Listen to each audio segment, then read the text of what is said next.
Tip number 217 from the book 501 Contractor Tips, Additional Tools. This might be like a no-brainer thing, but again, I've got to cover some of the stuff that some people just don't get or they haven't ran into yet. This would apply more to people who are doing work, you're digging, you're breaking out, you're doing some demo, something where you're thinking you'd be able to just do it with a shovel. I can dig a 12-inch wide trench, 24 inches deep. I'm going to be able to do it with a pick and a shovel.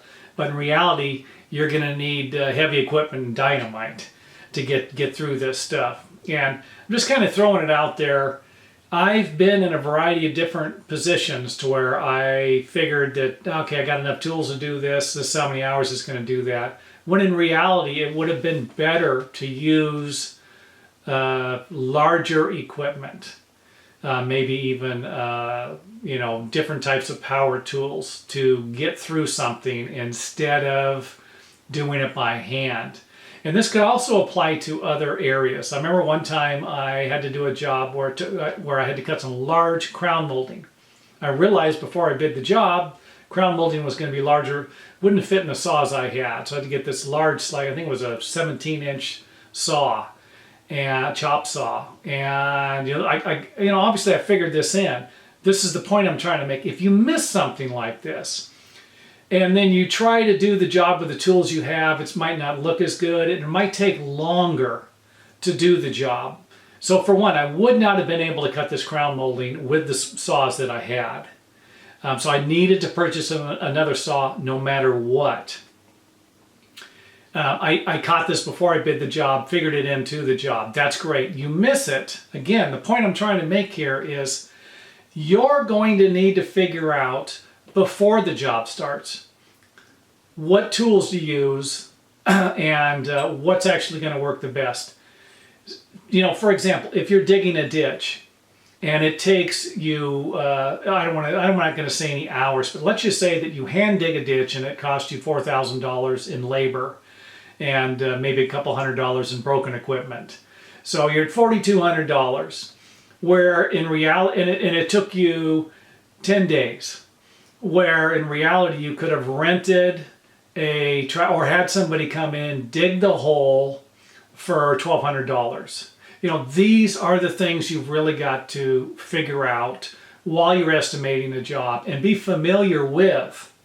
And you're not always going to get it all the time. I understand that. It's a risk business. You're taking the best guess you can.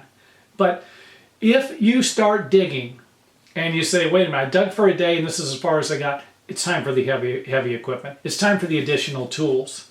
It's time for the better tools. You do not want to spend time, you don't want to spend 12 hours doing a project, 12 hours with smaller tools or the tools you have that is going to cost you $500 when you could actually go purchase a tool to do the job in an hour where it's only going to cost you $400. So that's the whole point of this particular video and the additional tool thing while you're estimating.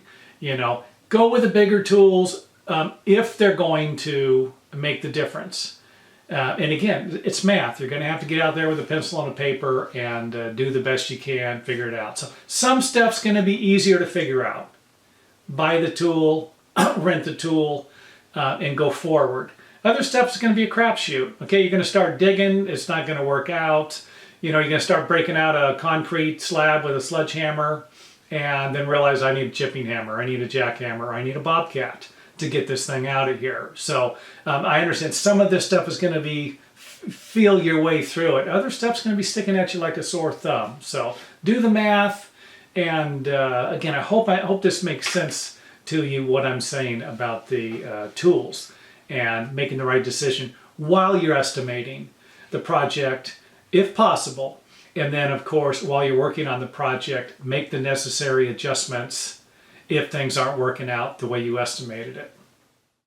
Don't forget to check out more of our videos at 501.gregvan.com/videolist.html. Should be a link at the top of our main channel also. If not, visit the website and scroll down to the bottom, I believe, and you should find the link to make it easier on yourself.